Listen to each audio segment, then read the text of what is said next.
क्या इंजीनियर मोहम्मद अली मिर्ज़ा साहब की जो दरख्वास्त ज़मानत है वो दायर हो चुकी है। कुछ लोग तो उनका जो है वो बहुत आगे निकल जाते हैं, एकेडमी में भी पहुंचा देते हैं उनको। ये वो लोग हैं जो लुच तल के यानी इस मौके से फ़ायदा उठा के व्यूज़ लेने के लिए ऐसी झूठी पोस्टें कर देते हैं। सवाल पैदा होता है कि डॉक्टर असलम खाकी साहब तो इंजीनियर मोहम्मद अली मिर्ज़ा साहब की कानूनी टीम का हिस्सा नहीं है, उन्होंने इसको क्यों चैलेंज किया। सुप्रीम कोर्ट में धमाका हुआ है और इस धमाके में 8 अफराद जो हैं वो ज़ख्मी हुए हैं। 2 अफराद जो उनमें से हैं उनकी हालत बड़ी तशवीशनाक बताई जाती है। मौलाना फजल रहमान साहब ने काफ़ी दिनों से ऐसे बयानात दिए हैं कि पंजाब हुकूमत ने ये जो तनख्वाहें एक मुकर्रर की हैं, ये दरअसल उलमा इकराम जो हैं, आइमा मसाजिद जो हैं, उनको ख़रीदने की एक कोशिश है। तो अब इस हवाले से मुफ्ती तारिक मसूद साहब जो हैं उनका एक ताज़ा तरीन बयान आया है आज ही। इस हवाले से उन्होंने कहा है कि किसी को कोई हक नहीं पहुंचता है कि वो आइमा इकराम की तरफ से फैसले करे। PTI के रहनुमा रेहान ज़ेब शहीद जो थे, उनको जब कत्ल किया गया था तो उनके कत्ल में वो मुलव्वस था, वो दहशतगर्द ज़ियाउद्दीन, उसको सिक्योरिटी फोर्सेस ने बाजोड़ में घेरा है और उसको कैफरे किरदार तक पहुंचाया है। गैर किसी तफरीक के नौजवानों के लिए IT स्किल्स जो हैं वो सिखा रहे हैं नौजवानों को। और 12 लाख, वो अभी प्रेस कॉन्फ्रेंस में बता रहे थे कि 12 लाख लोग जो हैं, नौजवान जो हैं वो रजिस्टर हुए हैं, लड़कियां भी लड़के भी। पाकिस्तान में फैसलाबाद में 17 साल बाद दोबारा से इंटरनेशनल क्रिकेट जो है उसकी वापसी हुई है।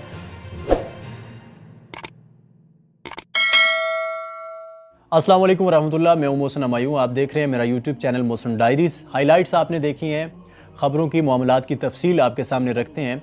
और उससे पहले आपसे रिक्वेस्ट है कि अगर आप चैनल पे नए आए हैं तो चैनल को सब्सक्राइब कर लें, वीडियो अच्छी लगे तो लाइक करें, दूसरों के साथ शेयर करें और अपनी कीमती राय का इजहार कमेंट बॉक्स में ज़रूर करें। आपके कमेंट्स हमारे लिए हौसला अफजा भी होते हैं और सबक आमोज़ भी।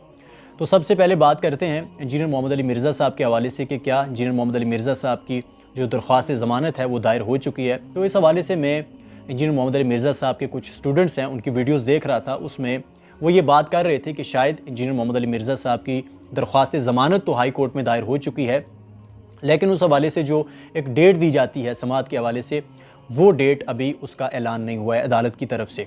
तो जिस तरह से सेशन कोर्ट में आप देखें, जो इंजीनियर मोहम्मद अली मिर्ज़ा साहब की कानूनी टीम थी, उन्होंने दरख्वास्त ज़मानत दायर की थी, लेकिन सिक्योरिटी रीज़न की वजह से कुछ मामलात होते हैं, हसास किस्म का मामला है, तो उसका ऐलान नहीं किया गया। और जब वो बिल्कुल समात का दिन था, जब फ़ैसले का दिन था, बल्कि उस पर फ़ैसला होना था दरख्वास्त ज़मानत पे, तो उस दिन बताया गया और वो वहाँ पे सेशन कोर्ट से दरख्वास्त ज़मानत जो है वो रिजेक्ट हो चुकी थी। तो अब हाई कोर्ट में वो मरला है और उस हवाले से कहा जा रहा है कि शायद जो दरख्वास्त ज़मानत है वो दायर हो चुकी है, लेकिन इस हवाले से कोई हतमी ऐलान तो नहीं हुआ है। अलबत्ता जो एडवोकेट मोहम्मद अरशद साहब हैं, जो कानूनी टीम के बहुत क़रीब हैं और एक तरह से कानूनी टीम का वो कहते हैं कि वो हिस्सा हैं और वो अपडेट्स वगैरह देते हैं इंजीनियर मोहम्मद अली मिर्ज़ा साहब का जो केस है उस हवाले से, तो उन्होंने कहा है कि अब ये जो हफ्ता है, ये जो दिन है, बड़े अहम हैं और इस हवाले से बहुत जल्द वो खुशखबरी सुनाएंगे। ये उन्होंने एक उम्मीद का इजहार किया है। और इसके अलावा उन्होंने एक और बात भी की है कि बहुत सारे लोग जो हैं, हम अक्सर देखते हैं सोशल मीडिया पे, फेसबुक पे देखते हैं, टिकटॉक पे देखते हैं इस तरह की चीज़ें कि इंजीनियर मोहम्मद अली मिर्ज़ा साहब जो हैं वो रिहा हो चुके हैं, वो एकेडमी में पहुंचने वाले हैं। कुछ लोग तो उनका जो है वो बहुत आगे निकल जाते हैं, एकेडमी में भी पहुंचा देते हैं, उनको तस्वीर लगा देते हैं और उस पर एक टाइटल दे देते हैं। तो इस तरह की जो चीज़ें हैं, प्रोपेगंडे हैं। और अभी जो ताज़ा एक प्रोपेगंडा था वो ये था कि इंजीनियर मोहम्मद अली मिर्ज़ा साहब के केस की जो समाअत कर रहे हैं जो जज साहब, उनको तब्दील कर दिया गया है। तो इस तरह की बहुत सारी चीज़ें जो हैं वो चल रही होती हैं। तो उस हवाले से जो एडवोकेट मोहम्मद अरशद साहब हैं, उन्होंने कहा है कि ये चीज़ें जो हैं इंजीनियर मोहम्मद अली मिर्ज़ा साहब के स्टूडेंट्स कभी भी नहीं कर सकते, या फिर वो कोई बराए नाम कोई स्टूडेंट हो, क्योंकि इस तरह की अखलाकी तरबियत जो है वो इंजीनियर मोहम्मद अली मिर्ज़ा साहब ने उनकी नहीं की अपने स्टूडेंट्स की, कि वो झूठ फैलाते फिरें। लिहाजा ये जो लोग हैं, ये या तो इंजीनियर मोहम्मद अली मिर्ज़ा साहब के मुखालिफिन हैं जो इस किस्म का प्रोपेगंडा करते हैं, या फिर ये वो लोग हैं जो लुच तल के यानी इस मौके से फ़ायदा उठा के व्यूज़ लेने के लिए ऐसी झूठी पोस्टें कर देते हैं, ऐसी झूठी खबरें जो हैं वो फैलाते हैं और ऐसा प्रोपेगंडा करते हैं। तो ये इंजीनियर मोहम्मद अली मिर्ज़ा साहब के हवाले से एक ख़बर थी। और इससे जुड़ी एक और ख़बर है कि 5 नवंबर को इंजीनियर मोहम्मद अली मिर्ज़ा साहब केस का जो फ़ैसला दिया था, उनके हवाले से जो फ़ैसला दिया था इस्लामी नज़रियाती कौंसिल ने, उसको चैलेंज किया था डॉक्टर असलम खाकी साहब ने। तो सवाल पैदा होता है कि डॉक्टर असलम खाकी साहब तो इंजीनियर मोहम्मद अली मिर्ज़ा साहब की कानूनी टीम का हिस्सा नहीं है, उन्होंने इसको क्यों चैलेंज किया।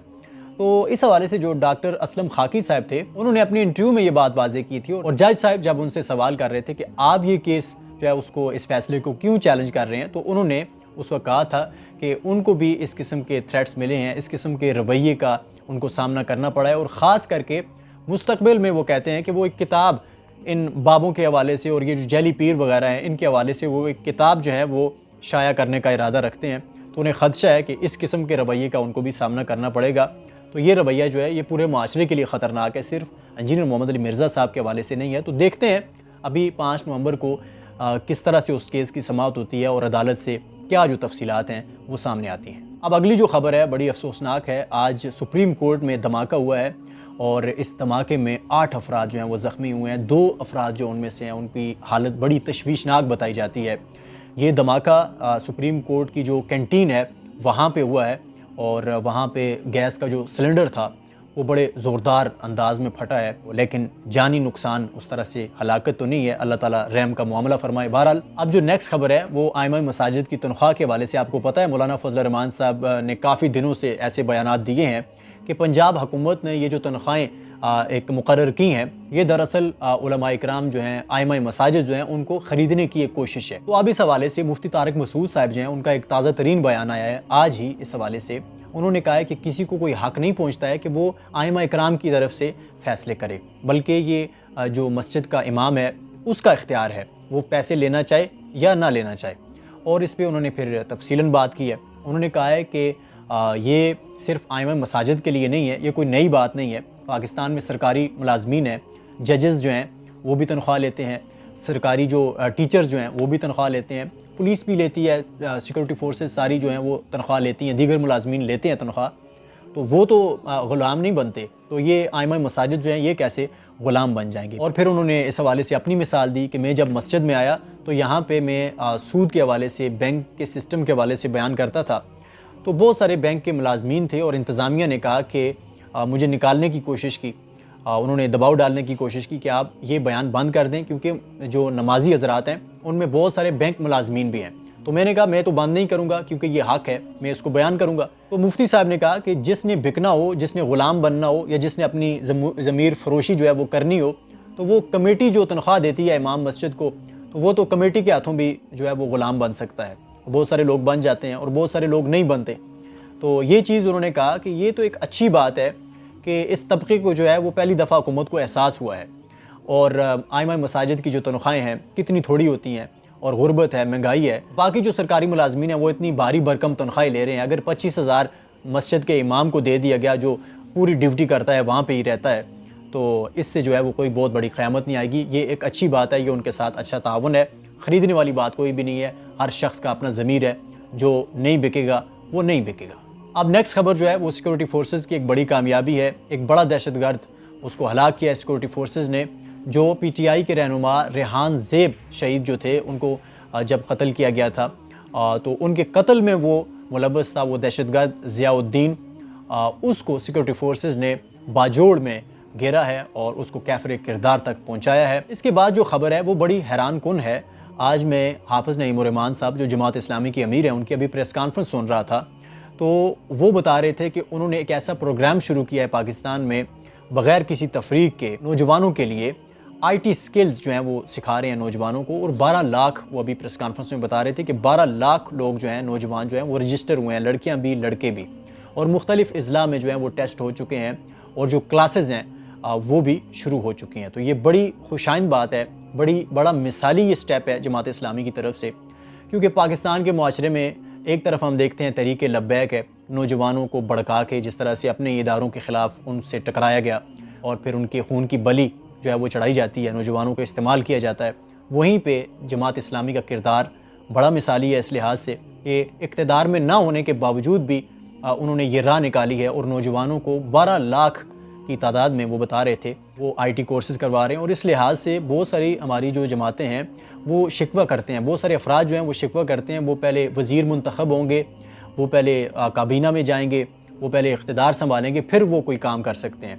तो ऐसी बात नहीं है, जो काम नहीं करते वो इक़्तिदार में होने के बावजूद भी कुछ नहीं कर रहे, और जो काम करना चाहते हैं वो इक़्तिदार के बग़ैर भी जो उनके पास माली वसाइल हैं उसमें से वो जो पाकिस्तान की अवाम है, जो नौजवान हैं ख़ासकर स्पेशली, उनके लिए वो कर रहे हैं। और ये यकीनी तौर पे बड़ा खूबसूरत स्टेप है और बाकी जमातों के लिए भी ये एक मिसाल है। जाते जाते जो आखिरी खबर है वो खेल के मैदान से है। पाकिस्तान में फैसलाबाद में 17 साल बाद दोबारा से इंटरनेशनल क्रिकेट जो है उसकी वापसी हुई है। आज पाकिस्तान और साउथ अफ्रीका पहले ODI जो मैच है उसमें टकरा रहे हैं। इससे पहले जो T20 सीरीज़ थी, आपको पता है बड़ी ज़बरदस्त परफॉर्मेंस रही उसमें कुछ यंगस्टर की, और फिर फाइनल में बाबर आजम की। उस तरह से पाकिस्तान ने वो T20 जो सीरीज़ थी वो जीत ली। अब ये ODI सीरीज़ जो है वो शुरू हो रही है और इसमें एक नए कैप्टन है शाहीन अफरीदी। ये मैच अभी 3 बजे शुरू हो चुका है और पाकिस्तान ने टॉस जीत के पहले जो गेंदबाजी करने का फ़ैसला किया है।